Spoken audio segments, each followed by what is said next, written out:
میں آپ کی توجہ کچھ الفاظ پر دلانا چاہوں گا، اور ہم ان الفاظ کو پہلی دفعہ بائبل میں نہیں پڑھ رہے۔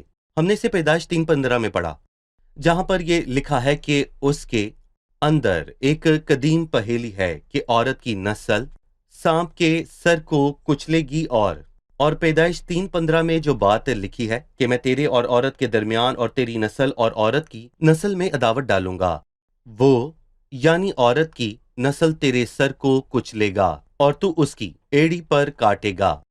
اور تصور کریں کہ شیطان نے ساری دنیا کو اس ایڑی پر کاٹنے کے لیے اکٹھا کیا۔ عورت کی نسل کی ایڑی سے مراد اس کی انسانیت ہے۔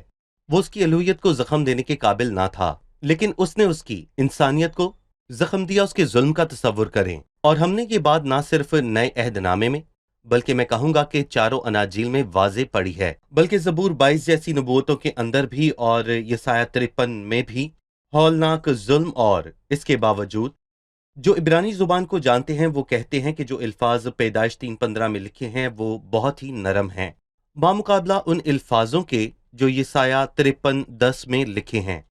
یسایہ 53:10 میں لکھا ہے لیکن خدا کو پسند آیا کہ اسے کچلے۔ وہاں زیادہ زوردار الفاظ لکھے ہیں، گویا جو کچھ شیطان نے کیا جب اس نے اپنے لشکروں کا انتخاب کیا تاکہ مسیح کی انسانیت کو کچلے، وہ کچھ بھی نہیں بامقابلہ اس کے جو خدا نے کیا۔ جب اسے پسند آیا کہ اسے کچلے تو اس نے اسے غمگین کیا۔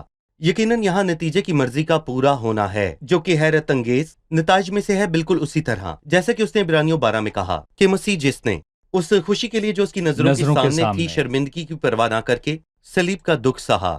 یہ بات آسان تو نہ تھی لیکن اس بڑی قیمت کے نتائج قابل قدر تھے۔ اور کبھی کبھار ہم بڑی جدوجہد کرتے ہیں اور یہ ہم جانتے ہیں کہ اس کے نتائج حیران کن ہوں گے، تو ہم تھکے ماندے ہوتے ہیں لیکن نتائج تازہ دم کر دیتے ہیں۔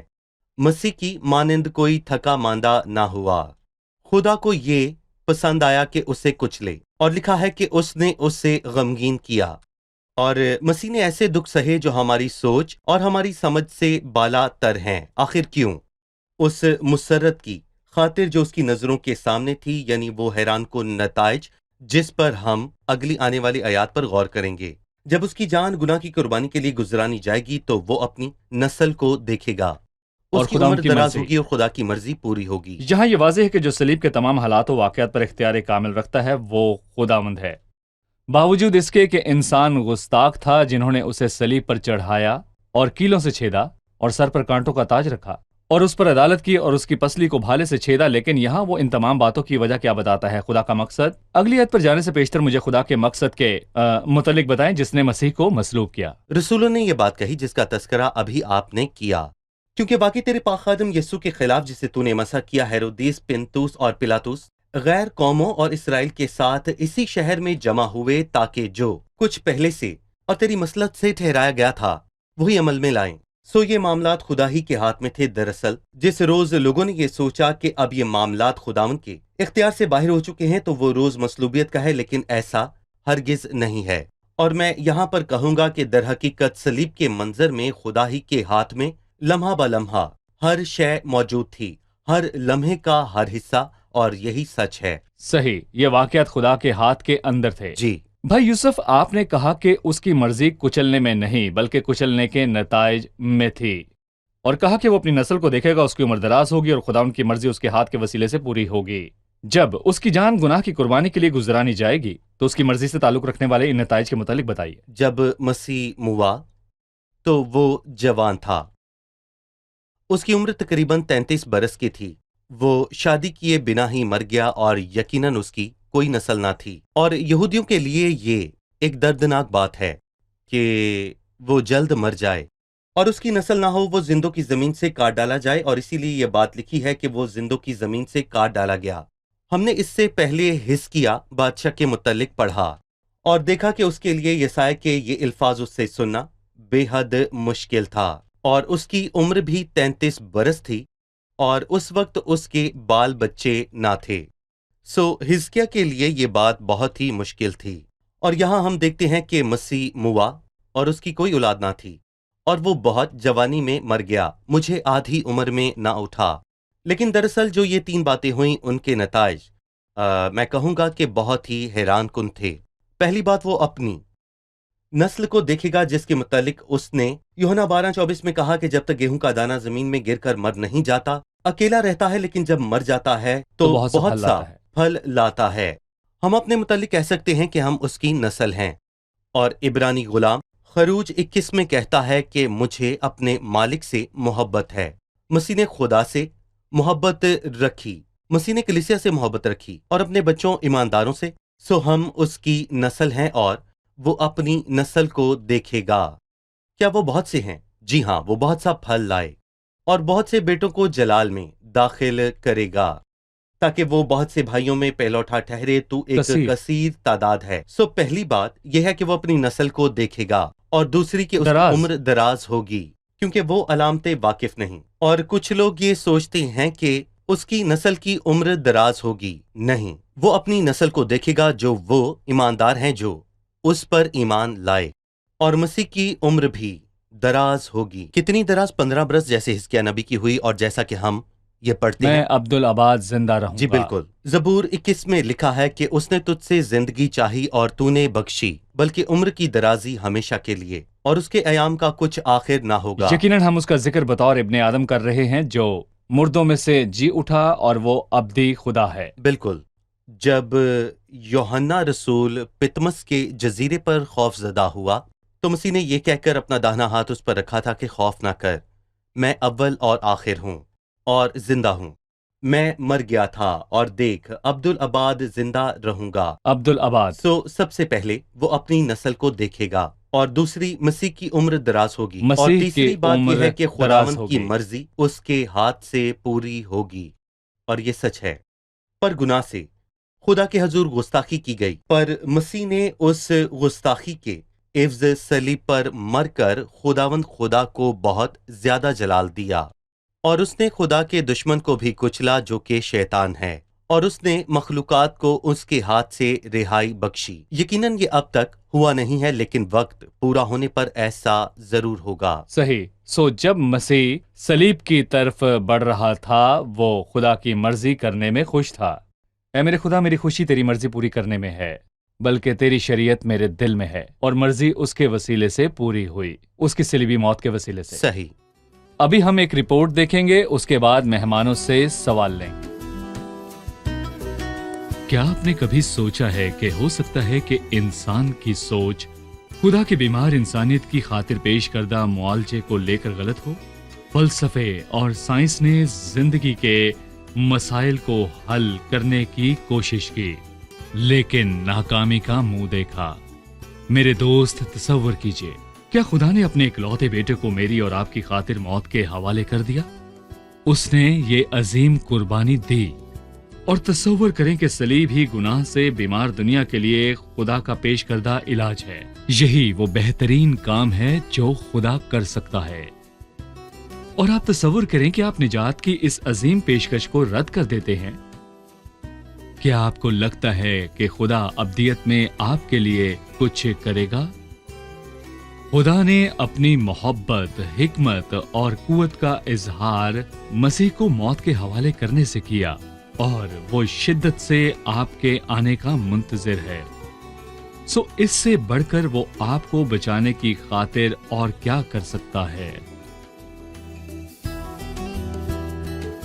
11ویں آیت میں وہ کہتا ہے کہ اپنے ہی عرفان سے میرا صادق خادم بہتوں کو راست باز ٹھہرائے گا۔ عرفان کا یا علم کا راست باز ٹھہرانے سے کیا تعلق ہے؟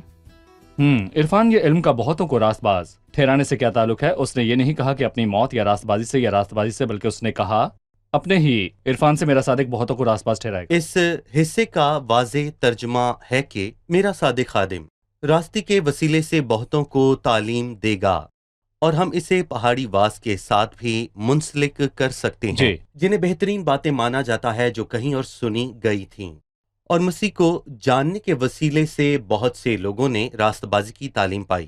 لیکن دراصل جب ہم کسی بھی شخص کے سامنے پہاڑی واس کے معیار کو رکھتے ہیں تو ہماری غلطیاں اور پھر میں کہوں گا کہ ناکامیاں صاف واضح ہوتی ہیں۔ لیکن میں کہوں گا کہ ہمیں خوف نہیں کھانا چاہیے، کیونکہ وہ ان کی بدکاری خود اٹھا لے گا۔ اس نے راست بازی سے تعلیم پائی، اور جب ہماری ناکامی ظاہر ہوئی تو وہ ہماری تمام بدکاری کو اٹھانے کے لیے سچ میں ہماری خاطر صلیب پر گیا تھا۔ صحیح۔ آئیے چھٹی آیت سے متعلق سوال لیتے ہیں، جہاں وہ کہتا ہے کہ خداوند نے ہم سب کی بدکاری اس پر لاد دی۔ بڑی زوردار بات ہے کہ اس پر لاد دے۔ سب جانتے ہیں کہ ہر انسان کے اندر گناہ ہے، لیکن جب کہا گیا کہ ہماری بدکاری مسیح پر لاد دی گئی تو اس سے ہمیں مسیح کی فطرت کے متعلق کیا پتہ چلتا ہے؟ دیکھیں، میں صلیب کی کہانی میں ہمیشہ 3 باتوں کا ذکر کرتا ہوں، اور یہ 3 باتیں ہیں۔ توبہ کرنے والا ڈاکو گناہ کے اندر تھا، لیکن اس پر نہیں۔ ہلاک ہونے والا ڈاکو گناہ کے اندر تھا، اس پر نہیں۔ پر مسیح گناہ کے اندر نہ تھا، لیکن اس پر تھا۔ صحیح۔ اور پرانے عہد نامے میں جب کوئی گناہ کرتا تو قربانی گزرانتا تھا، اور اپنا ہاتھ اس قربانی پر رکھ کر اپنے گناہ کا اعتراف بھی کیا کرتا تھا، اور وہ گناہ اتر کر اس قربانی پر چلا جاتا اور اسے بطور ذبح عزی۔ کر دیا جاتا۔ جی، یہاں عوضی کون ہے؟ مسیح۔ کس کی بد کرداری اس پر لادی گئی؟ تمام ایمانداروں کی۔ اور خوبصورت بات یہ ہے کہ کس نے لادی؟ اگر میں لادنے والا ہوتا تو ایک رکھ کر ہزاروں کو بھول جاتا، کیونکہ میرا حساب مختلف ہے۔ میرا حساب بالکل مختلف ہے۔ اگر کسی نے مسیح کو 50 برس کی عمر میں قبول کیا تو وہ اپنی جوانی کے تمام گناہوں کو کس طرح یاد کرے گا جب وہ بے وقوف، نادان اور ناسمجھ تھا؟ حیران کن بات یہ ہے کہ مسیح پر اپنے گناہوں کو لادنے والا میں خود نہیں، بلکہ لادنے والا وہی ہے جو ان کو جانتا ہے، یعنی کہ خداوند۔ پر خداوند نے ہم سب کی بدکاریاں اس پر لاد دیں، لیکن گناہ مسیح کے اندر نہ تھا، ہرگز نہیں۔ اور تم جانتے ہو کہ وہ اس لیے ظاہر ہوا تھا کہ گناہوں کو اٹھا اور لے، اس کی ذات میں اور گناہ اس نہیں۔ کی ذات میں گناہ نہیں، لیکن ہماری بدکاری اس پر لادی گئی، اس لیے وہ ایک عوضی کی موت مرا۔ اور کلام گواہی دیتا اور کہتا ہے کہ مسیح گناہ سے پاک ہے اور اس کی ذات میں گناہ نہیں، اور اس نے کوئی گناہ نہ کیا اور اس کی ذات میں کوئی گناہ نہ تھا، سو وہ پاک ہے۔ سو خداوند نے ہماری بدکاری اس پر لاد دی۔ صحیح۔ اپنی جان ہی کا دکھ اٹھا کر وہ اسے دیکھے گا اور سیر ہوگا۔ اپنے ہی عرفان سے میرا صادق خادم بہتوں کو راست باز ٹھہرائے گا، کیونکہ وہ ان کی بدکاری خود اٹھا لے گا۔ ہمیں اس پر غور کرنے کی ضرورت ہے کہ اپنی جان کا دکھ وہ اسے دیکھے گا اور سیر ہوگا۔ اس نے دکھ سہا اور وہ سیر ہوگا۔ آپ کیا کہیں گے؟ میں اس میں 3 بہت ہی خوبصورت باتیں دیکھتا ہوں۔ وہ کہتا ہے کہ جب اس کی جان گناہ کی قربانی کے لیے گزرانی جائے گی، اپنی جان ہی کا دکھ اٹھا کر وہ اسے دیکھے گا اور سیر ہوگا۔ دوسری مرتبہ، تیسری مرتبہ اس نے اپنی جان موت کے لیے انڈیل دی۔ اس کی جان گناہ کی قربانی بن گئی۔ خدا نے مسیح کی جان کو گناہ کی قربانی بنا دیا، اور مسیح نے بھی اپنی جان موت کے لیے انڈیل دی۔ کیا جس نے دکھ اٹھایا اس کا یہ حق نہیں کہ وہ محظوظ ہو اور دیکھے اور سیر ہو؟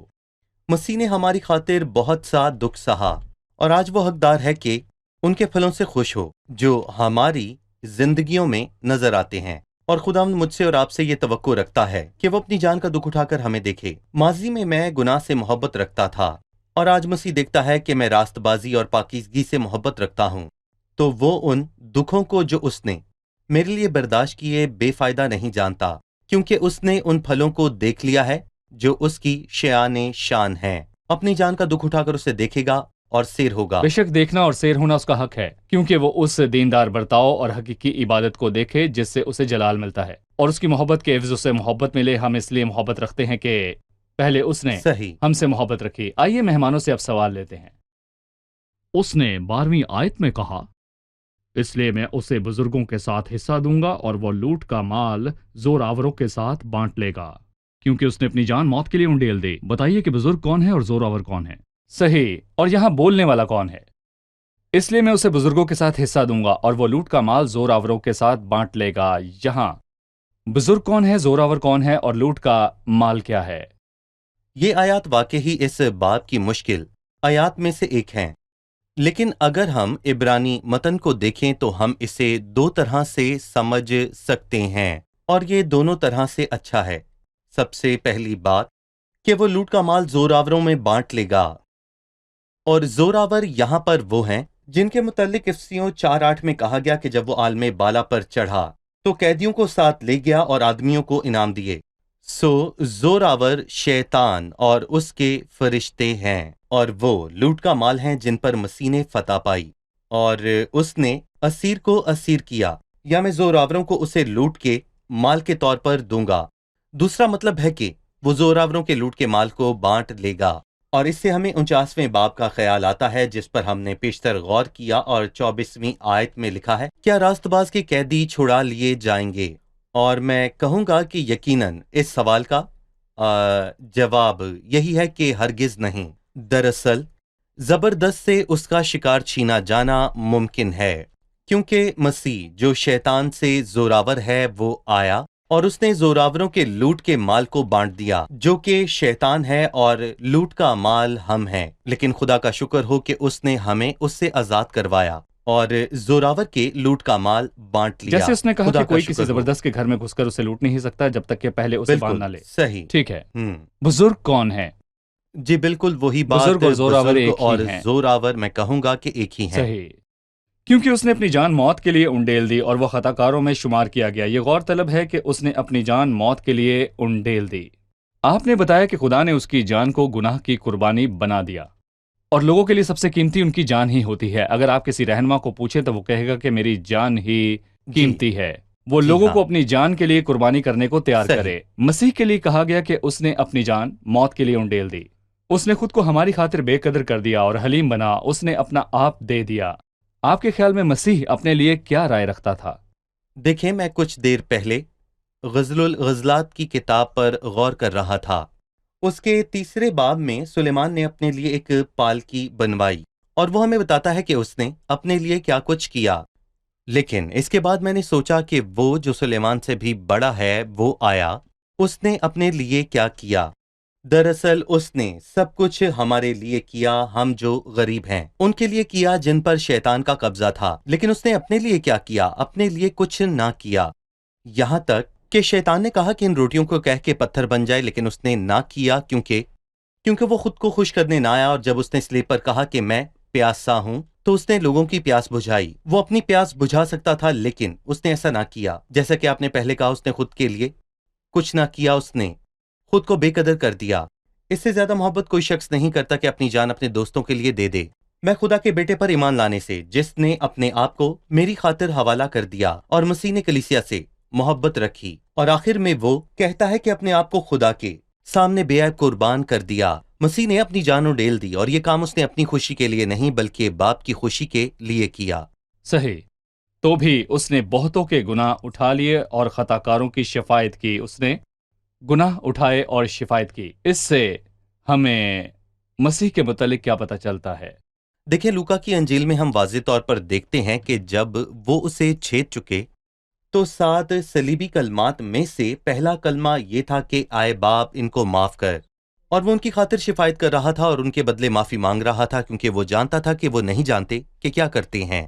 اس نے بہتوں کے گناہ ان تاریک گھنٹوں میں اٹھائے، اور جب اس نے خدا سے منت کی تو اس نے ان خطاکاروں کے لیے شفاعت بھی کی، اور آج بھی مسیح خطاکاروں کے لیے شفاعت کرتا اور ان کے لیے التجا کرتا ہے، اور مبارک ہیں وہ جو مسیح کو جان چکے ہیں اور اپنی زندگیاں اسے دے چکے ہیں۔ آپ نے لوکا کی انجیل کی طرف اشارہ کیا، اور واضح طور پر اس باب اور اناجیل کے درمیان تعلق ہے۔ ہمیں اس تعلق کے متعلق بتائیے۔ آپ نے بتایا کہ اس حصے کا تعلق دراصل لوکا کی انجیل سے ہے، تو باقی اناجیل جو کہ 12ویں آیت ہے، اور اس میں 4 حوالے موجود ہیں، اور ان میں سے ہر ایک انجیل کی طرف اشارہ کرتا ہے۔ مثلاً اس لیے میں اسے بزرگوں میں حصہ دوں گا، اور وہ لوٹ کا مال زوراوروں کے ساتھ بانٹ لے گا۔ یہاں پر اس نے وجہ بتائی کیونکہ اس نے اپنی جان موت کے لیے انڈیل دی، اور اس سے ہمیں یوحنا 10:17 کی یاد آتی ہے، کوئی اسے مجھ سے نہیں چھینتا بلکہ میں آپ ہی اسے دیتا ہوں۔ سو اس نے اپنی جان موت کے لیے انڈیل دی، اور دوسری وجہ یہ ہے کہ وہ خطا کاروں کے ساتھ شمار کیا گیا، مرکز۔ اور اسے ہمیں مرکز کی انجیل کی یاد آتی ہے، کیونکہ یہ آیت واقعی اس وقت حوالے کی گئی جب مسیح کو 2 ڈاکوؤں کے ساتھ مصلوب کیا گیا، تاکہ وہ نوشتہ پورا ہو کہ وہ خطا کاروں کے ساتھ شمار کیا گیا۔ تو بھی اس نے بہتوں کے گناہ اٹھائے، اور اس جملے سے ہمیں متی 26:28 کی یاد آتی ہے کہ خون ہے جو بہتیروں کے لیے گناہوں کی معافی کے واسطے بہایا جاتا ہے، کیونکہ یہ میرے وہ عہد کا خون ہے جو بہتیروں کے لیے گناہوں کی معافی کے واسطے بہایا جاتا ہے۔ اور آخر میں اس نے گناہگاروں کی شفاعت بھی کی تھی۔ شکریہ بھائی یوسف، آپ کے ہمراہ 53ویں باب کے مطالعے کا بہت لطف آیا۔ خداوند آپ کو برکت دے۔ خدا آپ کو اب وقت برکت ہے دے۔ کہ ہم جانے مہمانوں نے آج کا سامنا۔ آمین۔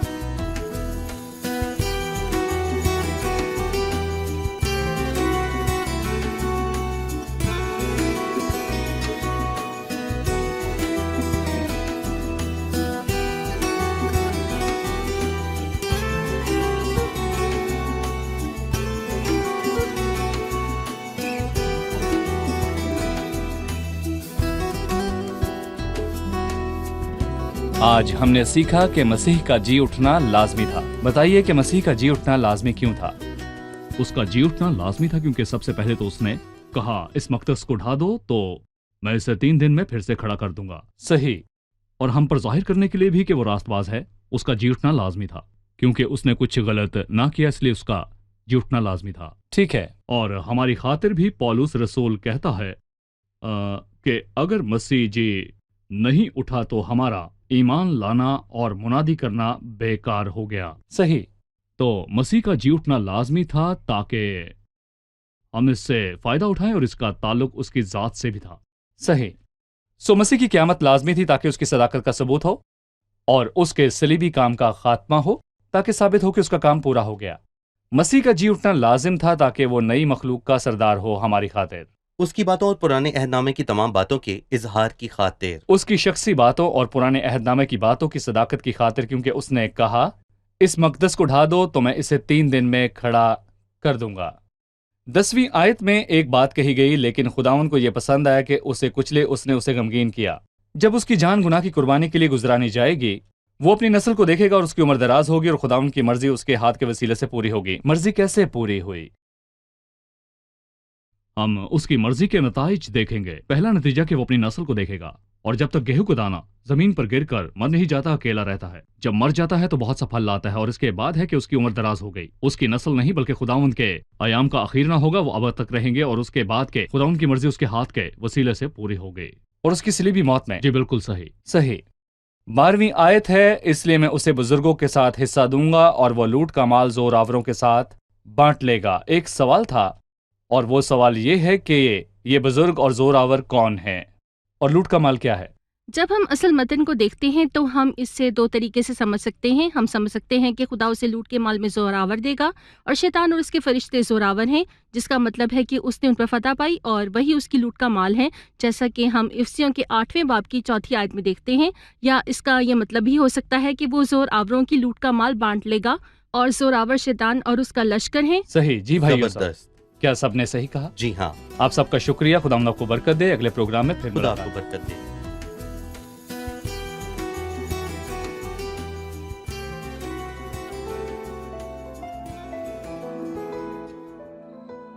تیرا کلام رہے گا قائم پہاڑ جب نہ رہے خدایا. تیرے منہ کی ایک بات بھی ٹلے گی نہ چاہے کچھ بھی ہو.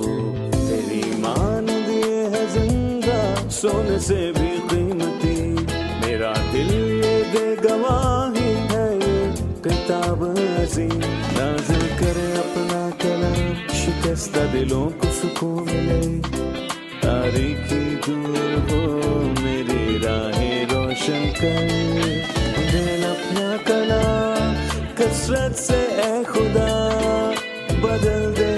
رہائی دے کثرت سے پھل میں لاؤ. کلام رہے گا قائم پہاڑ جب نہ رہے خدایا. تیرے